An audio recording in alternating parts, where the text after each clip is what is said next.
স্বাগত এখন সকালে, সঙ্গে আছি আমি তাসওয়ান নাফি।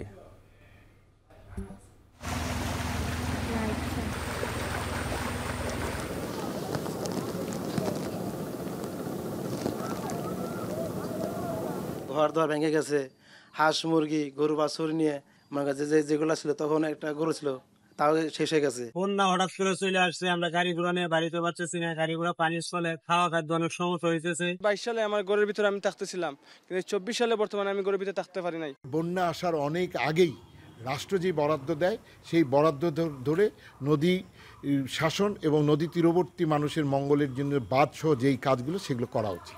মেইনটেনেন্স ড্রেজিং এর প্রয়োজন প্রতি বছরই। সিলেট অঞ্চলে আমাদের বিভিন্ন পরিকল্পনার আওতায় এখন বর্তমানে বাঁধ নির্মাণের, বন্যা নিয়ন্ত্রণ বাঁধের পরিকল্পনা আছে। বন্যার আগ্রাসনে এক বছরের ক্ষয়ক্ষতি ছাড়িয়ে যায় আরেক বছরে। হাজারের বেশি প্রকল্পে কোটি কোটি টাকা খরচ করলেও মিলছে না স্বস্তি। বিশেষজ্ঞরা বলছেন শুধু নদী খনন ও বাঁধ নির্মাণ নয়, দরকার সমন্বিত উদ্যোগ। এ নিয়েও এখন সকালে থাকছে বিস্তারিত। দামোদর দাস মোদি। দুই সরকারের মধ্যে যোগাযোগ ভালো আছে অপটিক্সের দিক থেকে, এটা একটা কূটনৈতিক বিষয়। তিস্তা সংকট নিরসনে প্র্যাকটিক্যালি ভারত বাংলাদেশ একসাথে কি কাজ করতে পারে? দুদিনের রাষ্ট্রীয় সফরে ভারতে যাচ্ছেন প্রধানমন্ত্রী। গুরুত্ব পাবে অর্থনৈতিক, যোগাযোগ, সহযোগিতা ও জ্বালানি সহ নানা বিষয়। তবে বিশেষজ্ঞরা বলছেন যে নতুন চুক্তির চেয়ে আগের অঙ্গীকার বাস্তবায়ন করা বেশি প্রয়োজন। এ নিয়েও এখন সকালে থাকছে বিস্তৃত। তবে প্রথমে জানাবো বন্যা পরিস্থিতির খবর। একটি বন্যা হাজারো মানুষের করুণ গল্পের নতুন তথ্য, এমনকি ওলটপালট করে দেয় রাষ্ট্রের অর্থনীতির বিশেষ হিসেব টিকেশও। পাল্টে দেয় জবাব জলবিদ্যার, কৃষি, প্রকৌশল ও জনস্বাস্থ্যের সকল উপাত্তকে। সময় যত যাচ্ছে বন্যার প্রকোপ ততই বাড়ছে বাংলাদেশে। সমানুপাতিক হারে বাড়ছে ক্ষয়ক্ষতির পরিমাণও। সরকারও হাজার হাজার কোটি টাকা ব্যয় করছে নানা বন্যা নিয়ন্ত্রণে, তারপরও মিলছে না স্বস্তি। কেন এমন পরিণতি? এর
ঘর দর ভেঙে গেছে, হাঁস মুরগি গরু বাছুর নিয়ে আমার কাছে যেগুলো ছিল, তখন একটা গরু ছিল, তাও শেষ হয়ে গেছে।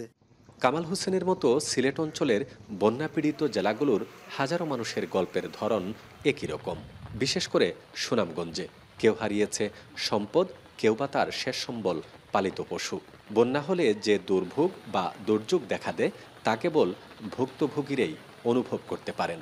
চলমান বন্যায় এখনও খাদ্য, বাসস্থান ও বিশুদ্ধ পানির সংকটে মানুষ। এই অবস্থা নিত্য বছরের। ঘরের ভিতরে বর্তমানে আছে আপনি 8 ফুট উপরে পানি, আমরা এইটাই সমস্যা। বন্যা হঠাৎ করে চলে আসছে, আমরা গাড়ি ঘোড়া নিয়ে বাড়িতে পারতেছি না, গাড়ি ঘোড়া পানির ফলে খাওয়া খাদ্য অনেক সমস্যা হয়েছে।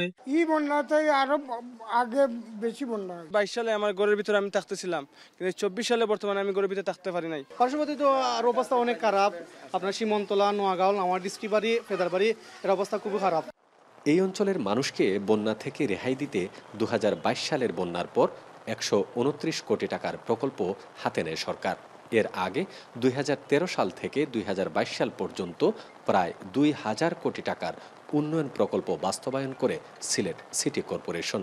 বিশাল পরিমাণ টাকা ব্যয়ের পরেও নগরীর জলাবদ্ধতা নিরসন ও বন্যার অবসান ঘটানো যায়নি। ফলশ্রুতিতে পানি উন্নয়ন বোর্ড বলছে, শুধু নদী খনন বা তীর রক্ষা বাঁধ নির্মাণ করে বন্যা নিয়ন্ত্রণ সম্ভব হবে না।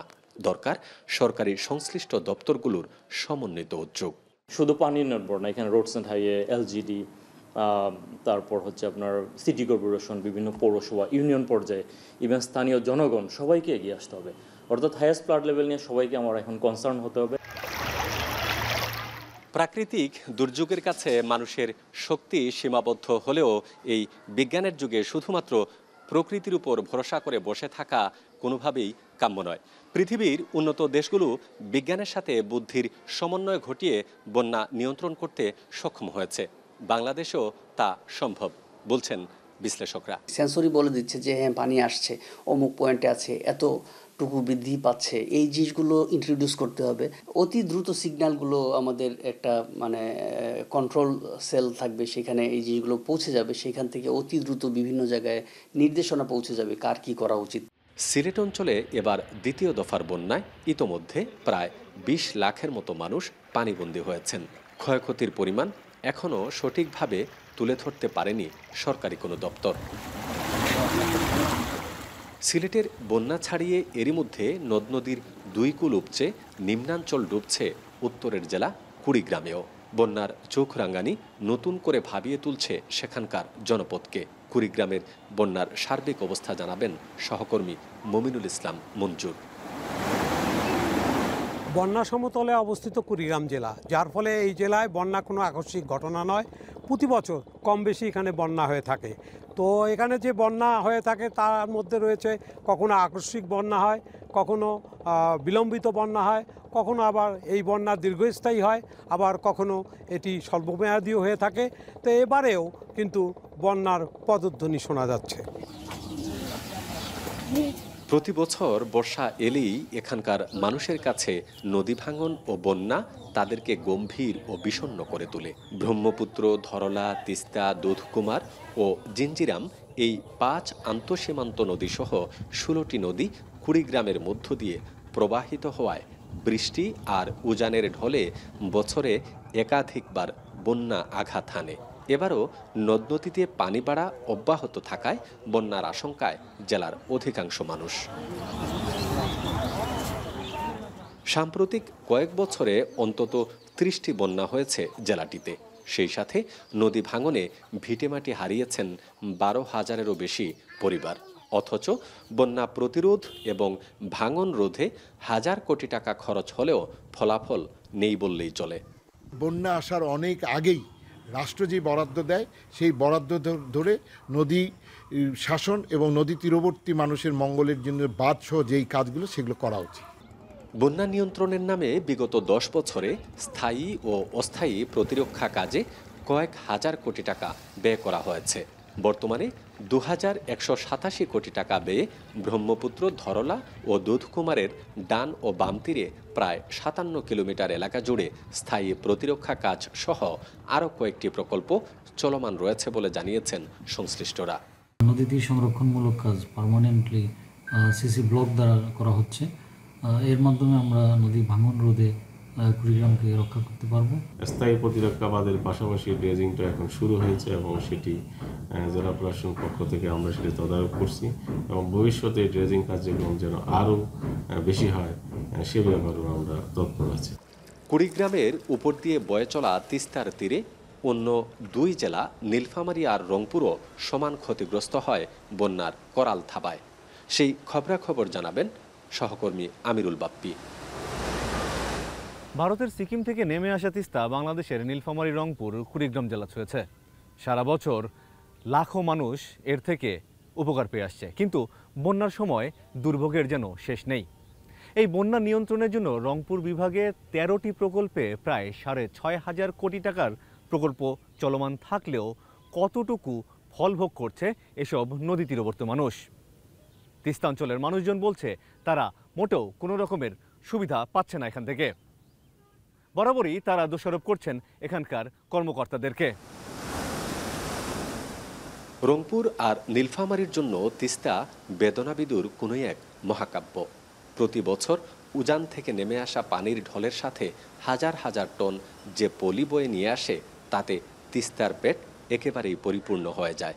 নষ্ট হয় জমি, বাড়িঘর, এমনকি কখনো কখনো বিলীন হয় জমিজমা। আর্থিক ক্ষতির পরিমাণ হাজার কোটি টাকা ছাড়িয়ে যায় বছরে বছর।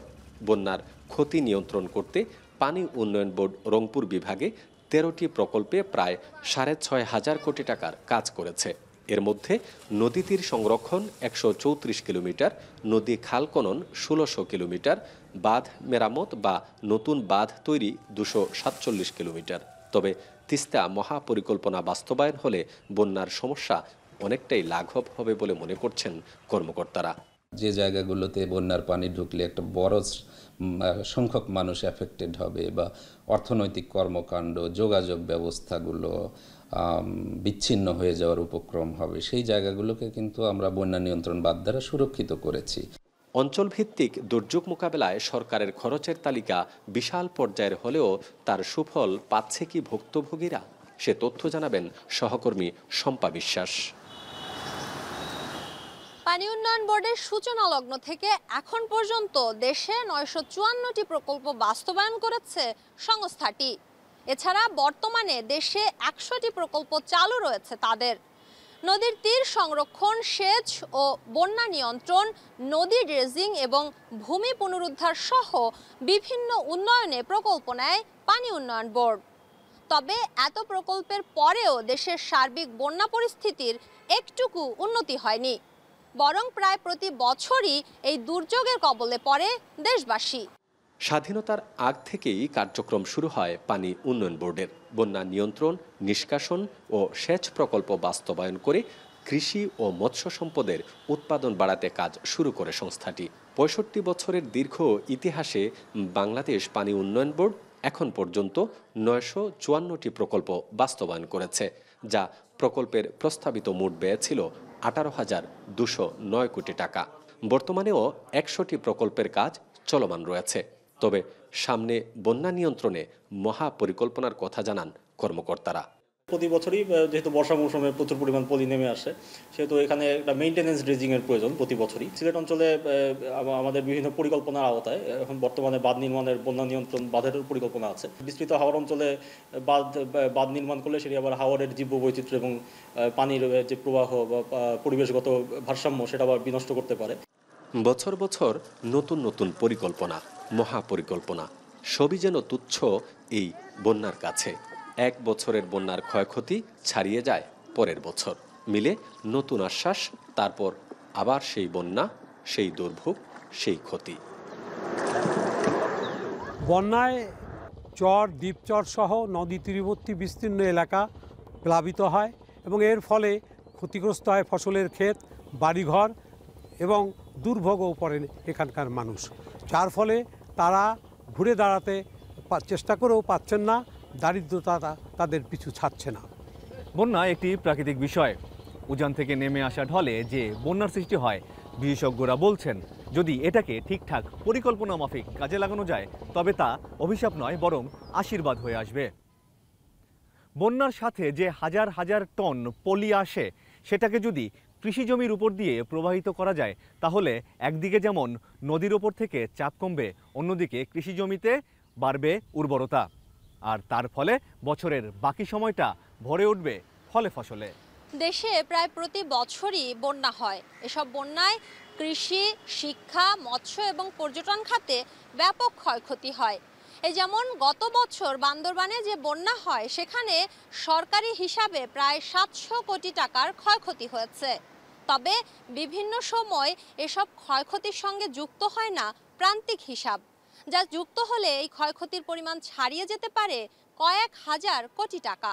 দেশে প্রতি বছর নদ নদী খনন এবং বাঁধ নির্মাণে ব্যাপক অর্থ ব্যয় হলেও আশানুরূপ ফলাফল না হওয়ায় সরকারের বন্যা ব্যবস্থাপনায় আরও মনোযোগী এবং টেকসই পরিকল্পনা গ্রহণ করা প্রয়োজন বলে মন্তব্য সংশ্লিষ্টদের।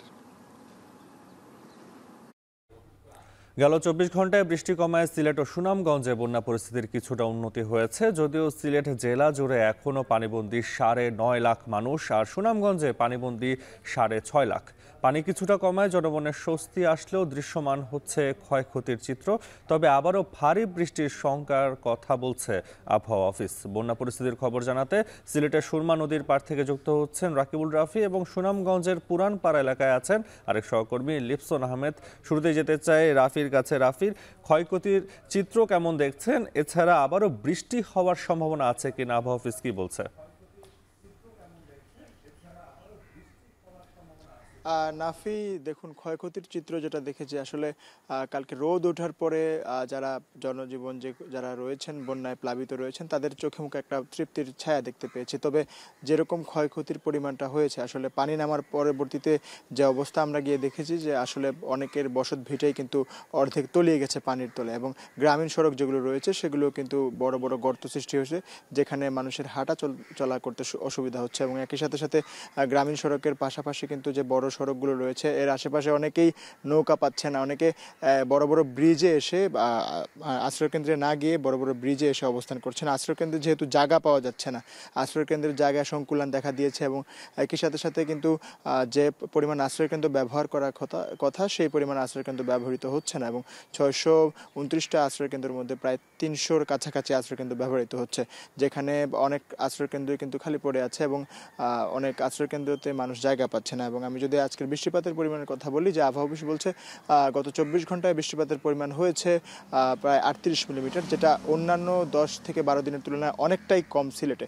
এবং চেরাপুঞ্জির বৃষ্টির কথা যদি বলি তাহলে বলা যায় যে গত 5 থেকে 7 দিনের তুলনায় গতকাল 24 ঘন্টায় যে পরিমাণ বৃষ্টিপাত হয়েছে সেটা 98 মিলিমিটার থেকে 100 মিলিমিটার হয়েছে, যেটা অন্যান্য যে বন্যার যে পূর্বাভাসের সময়ে যে পরিমাণ বৃষ্টি হয়েছিল সেটা থেকে কম। এবং উজানের পানির ঢলটাও কিছুটা কমতে শুরু করেছে। এবং একই সাথে সাথে আমি যদি নদীর যে তথ্যটা জানাই আপনাদেরকে, যে সিলেটের সুরমা নদীর পানি কানাইঘাট পয়েন্টে বিপদসীমার 84 সেন্টিমিটার উপর দিয়ে প্রবাহিত হচ্ছে এবং সিলেট পয়েন্টে প্রবাহিত হচ্ছে 24 সেন্টিমিটার। সিলেট পয়েন্টে ঠিক 2 দিন আগেও কিন্তু প্রায় 37 থেকে 40 সেন্টিমিটার ছিল এবং পানি অনেকটাই কমে গিয়েছে। এবং কুশিয়ারা নদীর অমলশীত পয়েন্টে 87 সেন্টিমিটারের উপর দিয়ে প্রবাহিত হচ্ছে এবং শেওলা পয়েন্টে 40 সেন্টিমিটার উপর দিয়ে বিপদসীমার উপর দিয়ে প্রবাহিত হচ্ছে। এবং একই সাথে সাথে আমি যদি জানাই যে এখন পর্যন্ত যারা আছে মানে সিলেটে যারা আছেন, নগরবাসী যারা আছেন, তারা কিন্তু অনেক জায়গাতেই পানি নেমে গিয়েছে, জলাবদ্ধতা অনেকটা ক্ষতি করেছে, বাসা বাড়িতে পানি ঢুকে গিয়েছে, যার কারণে অনেক আসবাবপত্র থেকে শুরু করে অনেক মালামাল অনেকে নিতে পারেননি। তো অনেকেই প্রতিকূলতা কাটিয়ে উঠছে এবং সুনামগঞ্জ থেকে শুরু করে মৌলভীবাজার, হবিগঞ্জ এবং সিলেটের উপজেলার যে 13টি উপজেলা আছে অনেকেই কিন্তু এখন পর্যন্ত আক্রান্ত রয়েছেন এবং একই সাথে সাথে সব রকম ব্যবস্থা কিন্তু জেলা প্রশাসন থেকে শুরু করে ওনারা গ্রহণ করছে। তো এই ছিল আমার কাছে সিলেটের বন্যা পরিস্থিতির সর্বশেষ খবরাখবর। নাফি, সিলেটের বন্যা পরিস্থিতির খবর জানাচ্ছিলেন রাকিবুল রাফি। এবার যেতে চাই লিপসন আমাদের কাছে। সুনামগঞ্জে যে বন্যা কবলিত এলাকাগুলো যেগুলো রয়েছে আজকের পরিস্থিতি কেমন দেখছেন জানাবেন।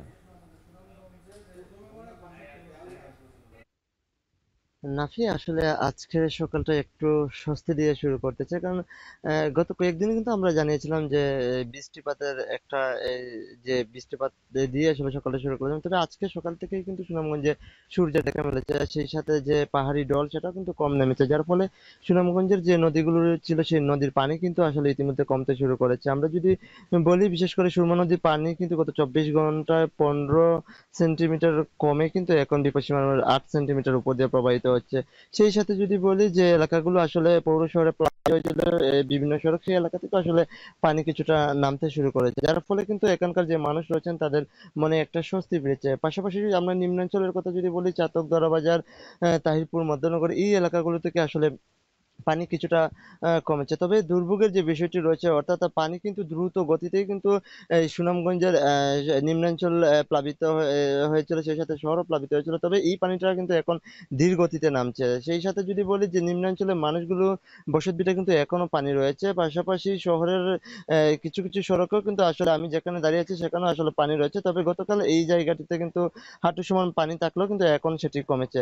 সেই সাথে কিন্তু এখানকার যে মানুষরা রয়েছেন, অর্থাৎ নিম্নাঞ্চলে যে মানুষ মানুষরা আশ্রয় কেন্দ্রে আশ্রয় নিয়েছিলেন তারাও কিন্তু আসলে নতুন করে একটি দুর্ভোগের মধ্যে পড়েছেন, কারণ আশ্রয় কেন্দ্রে কিন্তু ইতিমধ্যে বিশুদ্ধ পানির একটি সংকট তৈরি হয়েছে, যার ফলে কিন্তু তারা এই যে আশ্রয় কেন্দ্রে আসলে প্রতিনিয়তই আসলে এই সমস্যার মধ্যে পড়তে চায়। তবে জেলা প্রশাসনের পক্ষ থেকে বলা হয়েছে প্রতিটি আশ্রয় কেন্দ্রে কিন্তু ইতিমধ্যে পানি বিশুদ্ধকরণ যে ট্যাবলেট সেটা কিন্তু আসলে বিতরণ করা হবে। পাশাপাশি আমরা যদি বলি প্রতি বছরই কিন্তু বন্যায় এখানকার যে মানুষ তাদেরকে কিন্তু আসলে দুর্ভোগ পোহাতে হয়, সেই সাথে কিন্তু প্রতি বছরই কিন্তু পাহাড়ি ঢলের যে পানিতে সুনামগঞ্জে বন্যা পরিস্থিতি সৃষ্টি হয়, তাতে কিন্তু এই অঞ্চলের যে অর্থনৈতিক একটি বিশাল যেটি এটা কিন্তু আসলে ক্ষতির মুখে পড়ে। পাশাপাশি এই ঢলের পানিতে কিন্তু ইতিমধ্যে কিন্তু সুনামগঞ্জের বেশ কয়েকটি ফসলি জমি, সেই সাথে কিন্তু মাছের পুকুরও কিন্তু আসে ভেসে গেছে।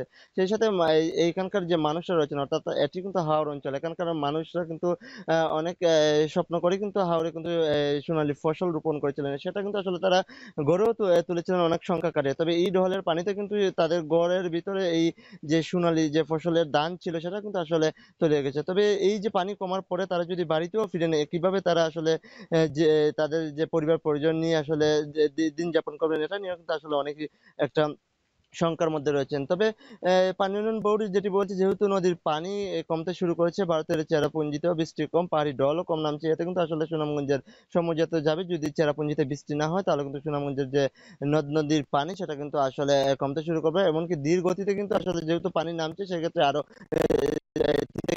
এই অঞ্চলের মানুষ দুর্ভোগ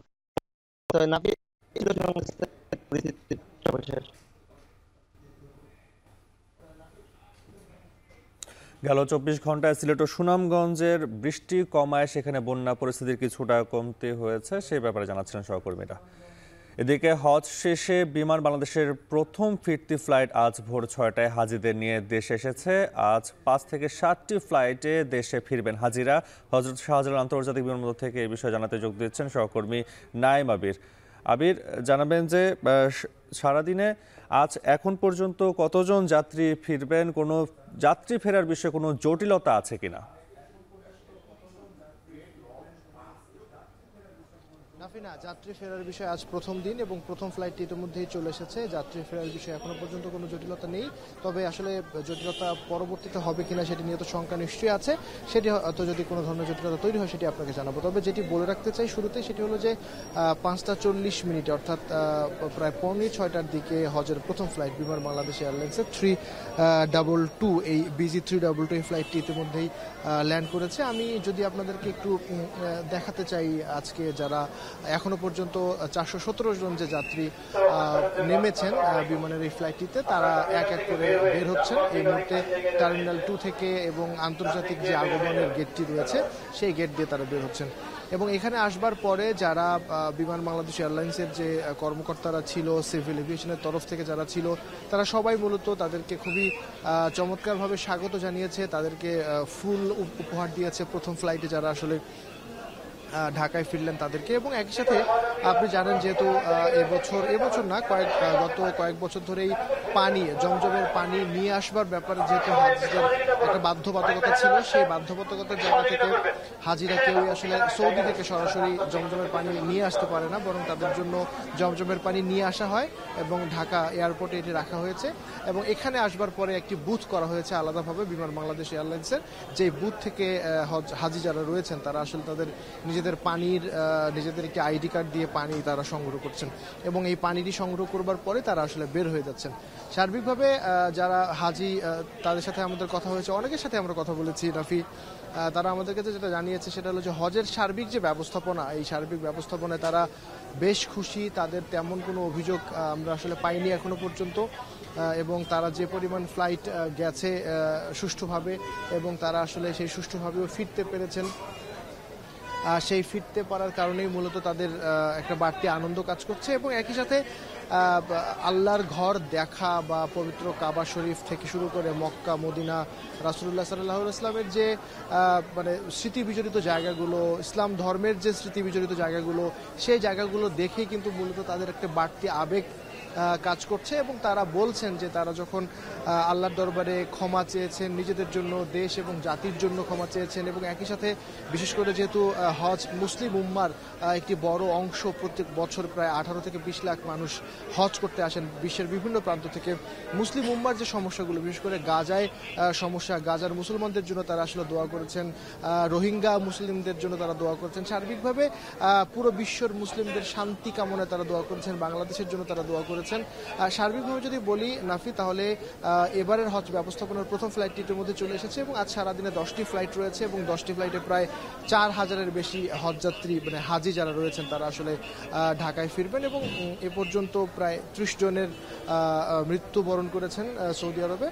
এবং সার্বিকভাবে যদি বলি তাহলে যারা আমাদের সাথে কথা বলছেন তারা বেশ মানে হজ ব্যবস্থাপনায় সন্তোষ প্রকাশ করেছেন।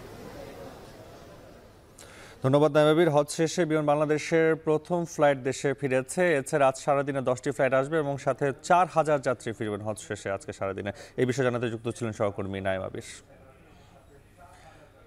ভারতের প্রধানমন্ত্রী নরেন্দ্র মোদীর আমন্ত্রণে দুদিনের রাষ্ট্রীয় সফরে দিল্লি যাচ্ছেন প্রধানমন্ত্রী শেখ হাসিনা। বিজেপি নেতৃত্বাধীন জোট টানা তৃতীয়বারের মতো সরকার গঠনের পর ভারতে কোনো সরকার প্রধানের এটি প্রথম সফর। উভয় দেশের মধ্যে দীর্ঘদিনের অমীমাংসিত বিষয়গুলো নিয়ে আলোচনা হতে পারে এ সফরে। বিশ্লেষকরা বলছেন নতুন চুক্তির চেয়ে আগের অঙ্গীকার বাস্তবায়ন জরুরি। বিস্তারিত হাসিব বিল্লার প্রতিবেদনে। দামোদর দাস মোদি। টানা তৃতীয়বারের মতো সরকার গঠনের পর শপথ অনুষ্ঠানে বাংলাদেশ সরকার প্রধানকে আমন্ত্রণ জানান ভারতের নবনির্বাচিত সরকার প্রধান। সেই সফরের 10 দিন পর এবার দেশটির আমন্ত্রণে দুদিনের দ্বিপক্ষীয় সফর বাংলাদেশ প্রধানমন্ত্রীর। তবে এ যাত্রায় দুদেশের নতুন সরকারের সুসম্পর্কর দিকটি দৃশ্যমান হচ্ছে বলে মত কূটনীতিকদের। দুটো সফর কাছাকাছি হচ্ছে বলে আমাদের কাছে মনে হচ্ছে যে একটু চোখে লাগছে, কিন্তু সেটা দুইটার সফরের চরিত্র ভিন্ন। নতুন সরকার যেহেতু এই দুই সরকারের মধ্যে যোগাযোগ ভালো আছে, এটা দেখাবার একটা মানে আমি যদি বলি দৃশ্যমানতা বা অপটিক্সের দিক থেকে এটা একটা কূটনৈতিক বিষয়। এবারের সফরে দুদেশের স্বার্থ সংশ্লিষ্ট কয়েকটি বিষয়ে চুক্তি ও সমঝোতা স্মারক সই হতে পারে, যেখানে গুরুত্ব পাবে অর্থনৈতিক সহযোগিতা, যোগাযোগ ও জ্বালানি সহ নানা বিষয়। দ্বিপক্ষীয় বৈঠকে অভিন্ন নদীর পানি বন্টন চুক্তি, সীমান্ত হত্যা পুরোপুরি বন্ধের মতো বিষয়গুলো আলোচনায় তুলবে বাংলাদেশ। বছরে ভারতের সঙ্গে প্রায় $14 বিলিয়ন বাণিজ্য হলেও মাত্র $2 বিলিয়ন পণ্য রপ্তানি করে বাংলাদেশ। এক্ষেত্রে ভারতের বাজারে বাণিজ্য প্রসারে দেশটির নীতি সহায়তার বিষয়টিও আলোচনায় আসার দাবি রাখে। কাজে নতুন নতুন বিষয় নিয়ে আমরা ঝাঁপিয়ে পড়ার চাইতে যে বিষয়গুলোতে আমাদের অঙ্গীকার ইতিমধ্যেই আছে সেই বিষয়গুলো সম্পন্ন করাই আমার মনে হয় এখনকার প্রেক্ষাপটে জরুরি।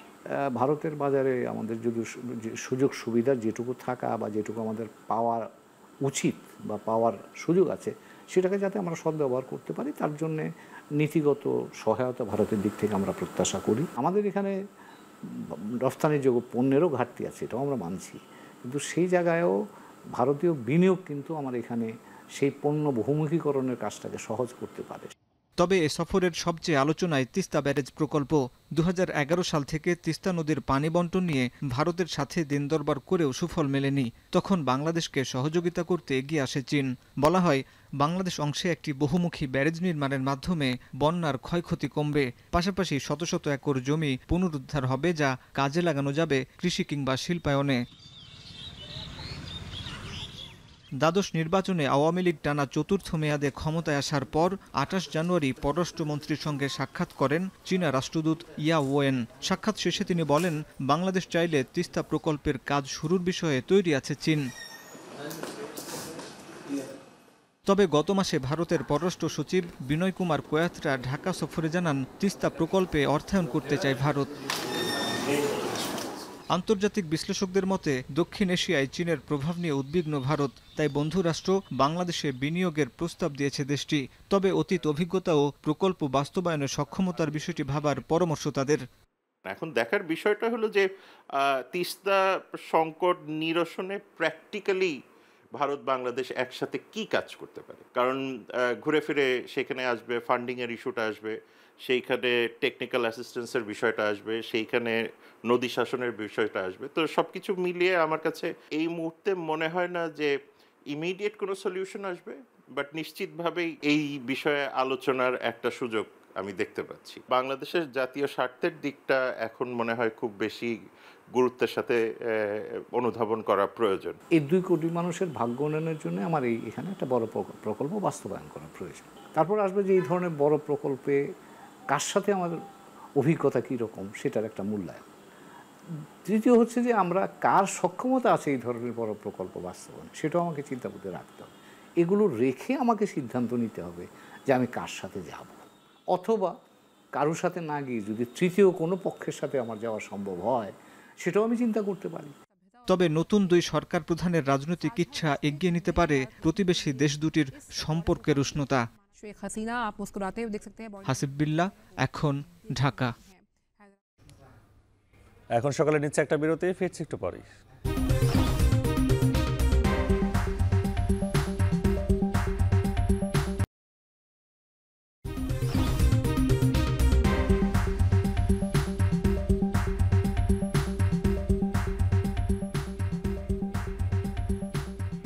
ফিরে এলাম বিরতির পর। আপনারা দেখছেন এখন সকাল।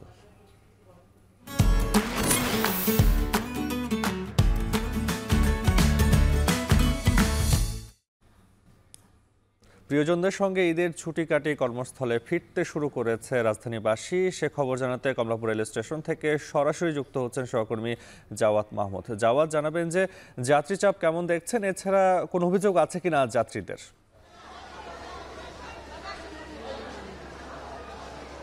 নাফি, আমরা এই মুহূর্তে আছি কমলাপুর রেলওয়ে স্টেশনে।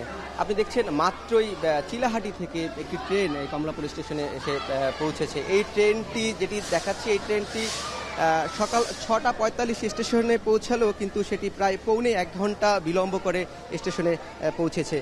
আমরা যেমন এই যাত্রী চাপ দেখছি যে তারা যাত্রী নিয়ে এসেছেন, ঠিক তেমনি কিন্তু এর বিপরীত চিত্র একটি দেখা যাচ্ছে। এখনও কিন্তু ছুটি কাটাতে ঢাকা ছাড়ছেন এই রাজধানীবাসী।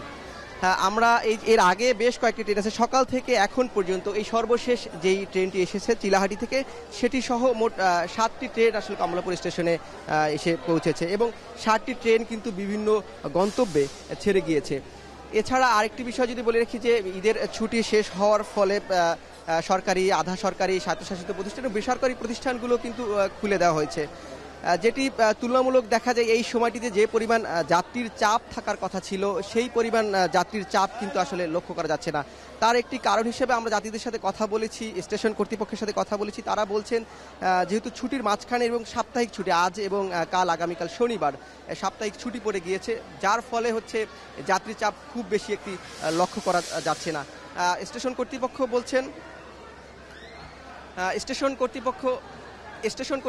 বলছেন যে আগামীকাল থেকে আসলে যাত্রী যে চাপ সেটি শুরু হতে পারে এবং স্টেশনে এই কমলাপুর স্টেশন থেকে বিভিন্ন রুটে আজ 68টি ট্রেন ছেড়ে যাওয়ার কথা রয়েছে। এবারে অনলাইনে টিকিট হওয়ার ফলে আমরা যাত্রীর সাথে কথা বলেছি যে যাত্রী ছিল, বেশ যাত্রীর চাপও ছিল, কিন্তু বরাবরের মতো অন্য বছরগুলোতে আমরা যেভাবে দেখি যে যাত্রীদের ভোগান্তিতে পড়তে হয়, সেই ভোগান্তিতে কিন্তু এখনও পড়তে হয়নি। আরেকটি বিষয় যেটি হচ্ছে সেটি এখন পর্যন্ত ময়মনসিংহ রুটে সবচেয়ে বেশি যাত্রী কমলাপুর স্টেশনে এসে পৌঁছেছে এবং সিলেটে যাচ্ছেন সবচেয়ে বেশি এই ঈদের পরে। এই ছিল আমার কাছে কমলাপুর রেলওয়ে স্টেশন থেকে সর্বশেষ।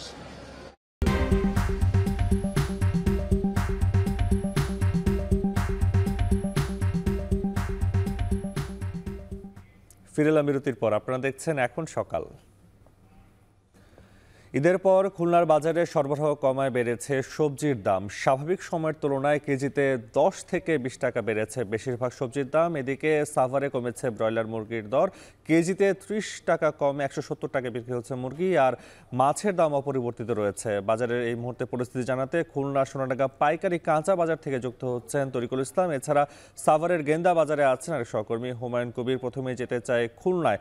তরিকুল, জানাবেন যে বাজারে সরবরাহ কমার কারণ কি, এছাড়া সবজির দরদাম নিয়ে কি তথ্য আছে আপনার কাছে? নাফি, খুলনার পাইকারি সোনাডাঙ্গা বাজারে যে সরবরাহ আজকে এখন কিন্তু কম দেখতে পাচ্ছি। ঈদের পরে এখনও জমে ওঠেনি কাঁচা বাজার, আর যে কারণেই কিন্তু যে পণ্যগুলো রয়েছে সেই পণ্যগুলোর কিছুটা দাম বেড়েছে। আপনারা জানেন যে এই গত কয়েকদিন বৃষ্টি হচ্ছে সারা দেশ জুড়ে, সেই ক্ষেত্রে বাজারে পণ্যের সরবরাহ কিন্তু কিছুটা কম। তো আমরা এখানে এসে বাজারে দেখেছি যে বিভিন্ন ধরনের সবজি রয়েছে, তবে সেটি অন্যান্য দিনের তুলনায় কিন্তু কম এসেছে বাজারে। যারা কৃষক রয়েছে তারা কিন্তু ক্ষেত থেকে এই সবজিগুলো কম তুলছেন। আর এছাড়া কিন্তু বাজারে সরবরাহ কম থাকার কারণে কিন্তু বেশ কিছু পণ্যের দাম, বিশেষ করে কাঁচা ঝালের দাম বাড়তি দামে বিক্রি হচ্ছে।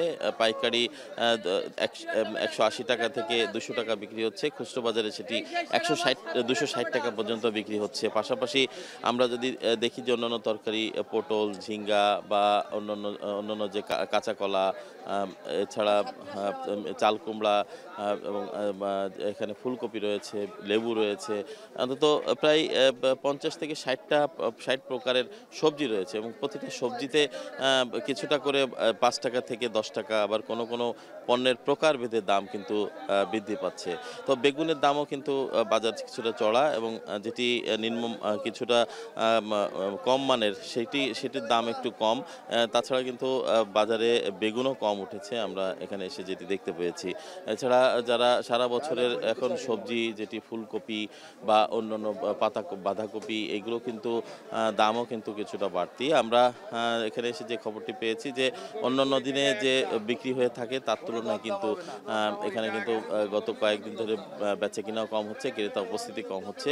এছাড়া বাজারে পেঁয়াজের দাম বা রসুনের দামও কিন্তু বাড়তি দামে বিক্রি হচ্ছে। এখানে বাংলাদেশি পেঁয়াজ খুচরা পর্যায়ে প্রায় 95 থেকে 100 টাকা বিক্রি হচ্ছে, আর পাইকারি বাজারে 90 টাকা বিক্রি হচ্ছে। এছাড়া রসুনের দামও কিন্তু যেটি ভারতীয় রসুন রয়েছে বা চায়না রসুন রয়েছে এবং বাংলাদেশি রসুন রয়েছে, সেটি 200 থেকে 260 টাকা পর্যন্ত বিক্রি হচ্ছে। সব মিলিয়ে নাফি, আমার কাছে এই ছিল খুলনার সোনাডাঙ্গা পাইকারি কাঁচা বাজার থেকে এখানকার বর্তমান বেচা কিনা এবং এখানকার দরদাম নিয়ে সর্বশেষ খবর।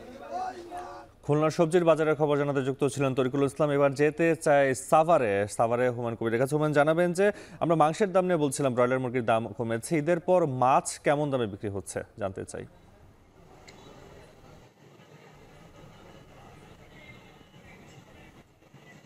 ধন্যবাদ আপনাকে। আমি এই মুহূর্তে রয়েছি সাভারের গেন্ডা পাইকারি বাজারে, একটি স্বস্তির খবর দিয়ে মূলত শুরু করতে চাই।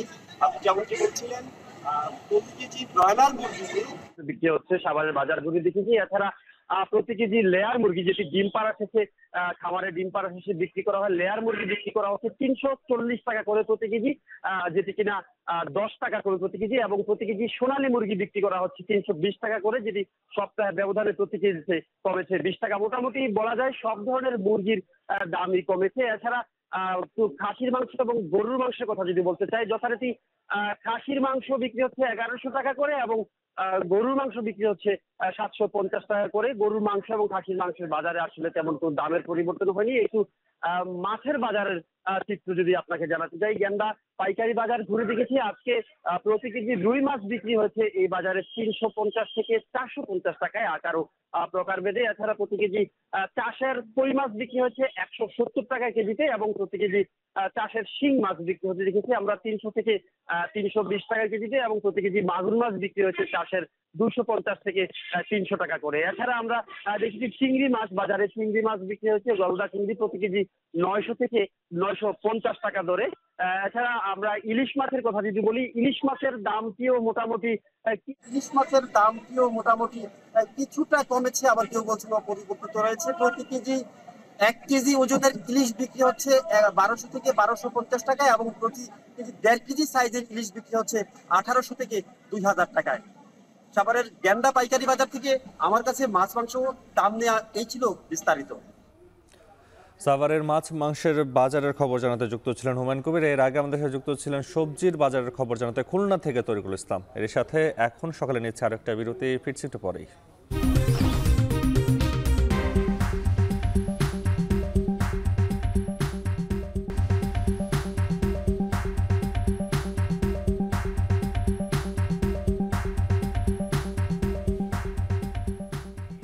ফিরে এলাম বিরতির পর। আপনারা দেখছেন এখন সকাল। কুয়ালালামপুরে অনুষ্ঠিত হলো বার্ষিক গিফটস ফেয়ার। এবারের আসরে যোগ দিয়েছে বাংলাদেশের 6টি প্রতিষ্ঠান। নিজেদের পণ্যের পরিচিতি ছড়িয়ে বিপণন বাড়ানোর প্রত্যাশা এসব প্রতিষ্ঠানের। অতীতে মেলায় অংশ নেয়ার পর মালয়েশিয়ার বাজারে ঢুকেছে দেশীয় অনেক পণ্য। শাহরিয়ার তারেকের প্রতিবেদনে বিস্তারিত। বিশ্ব অর্থনীতির যখন টালমাটাল অবস্থা, তখন ছোট বড় সব ধরনের ব্যবসা আন্তর্জাতিক পরিসরে নিয়ে যাওয়ার কথা ভাবছে মালয়েশিয়া। নতুন বাজার সৃষ্টির লক্ষ্যে রাজধানী কুয়ালালামপুরে বসেছে 3 দিনের গিফটস ফেয়ার। নিজেদের পণ্য নিয়ে মেলায় এসেছে মালয়েশিয়া সহ নানা দেশের ব্যবসায়ী প্রতিষ্ঠান। এশিয়ার অন্যতম বড় মেলা এটি।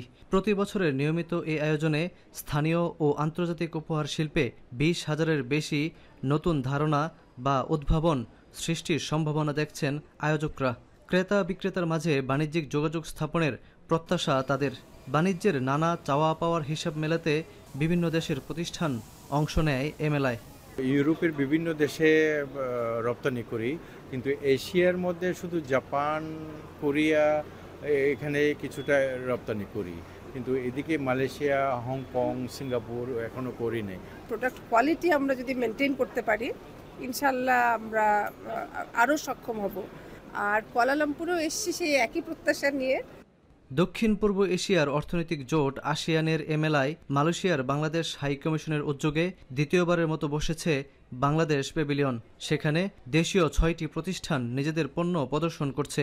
এসব পণ্যের নানা গুরুত্বপূর্ণ দিক তুলে ধরার মাধ্যমে নতুন বাজার তৈরি মূল লক্ষ্য এসব প্রতিষ্ঠানের। দেশীয় বুথ পরিদর্শনের সময় তাদের সর্বাত্মক সহায়তার আশ্বাস দেন হাই কমিশনার। মালয়েশিয়ার সাথে আমাদের দ্বিপাক্ষিক বাণিজ্য খুবই সিগনিফিক্যান্ট, প্রায় $4 বিলিয়ন। আমাদের এখানে যে অংশগ্রহণকারী প্রতিষ্ঠানগুলো যে পণ্য বা প্রোডাক্ট নিয়ে এসেছেন, তার বিশেষত্ব হচ্ছে যে বাংলাদেশের যে নন ট্রেডিশনাল যে প্রোডাক্টসগুলো আছে, পাট এবং পাটজাত পণ্য, হ্যান্ডিক্রাফটস এবং হোম ডেকর থেকে শুরু করে বিভিন্ন রকমের পণ্য। বাংলাদেশ হাই কমিশন কুয়ালালামপুর মালয়েশিয়ার উদ্যোগে এবং তত্ত্বাবধানে বিভিন্ন সময় আমরা বিভিন্ন আন্তর্জাতিক মেলায় অংশগ্রহণ করে থাকি, এবং এই মেলায় অংশগ্রহণ করার একটা উদ্দেশ্য, আমাদের অন্যতম উদ্দেশ্য থাকে যে ওই বাজারে আমাদের পণ্যের প্রবেশকে নিশ্চিত করা। এ ধরনের মেলায় অংশগ্রহণের মাধ্যমে মালয়েশিয়া সহ বিশ্বের নানা দেশে বাংলাদেশি পণ্যের বিপণন বাড়বে এবং দেশে বৈদেশিক মুদ্রার প্রবাহ বাড়ার আশা মেলায় অংশ নেয়া বাংলাদেশি ব্যবসায়ীদের। শাহরিয়ার তারেক, এখন মালয়েশিয়া। শেষ করছি এখন সকাল। এখন টেলিভিশন ওয়েবসাইটে দেখতে ভিজিট করুন www.ekhon.tv। এছাড়া ফেসবুকে দেখতে ভিজিট করুন facebook.com/tv.ekhon এবং ইউটিউবে দেখতে ভিজিট করুন youtube.com/c/ekhon tv।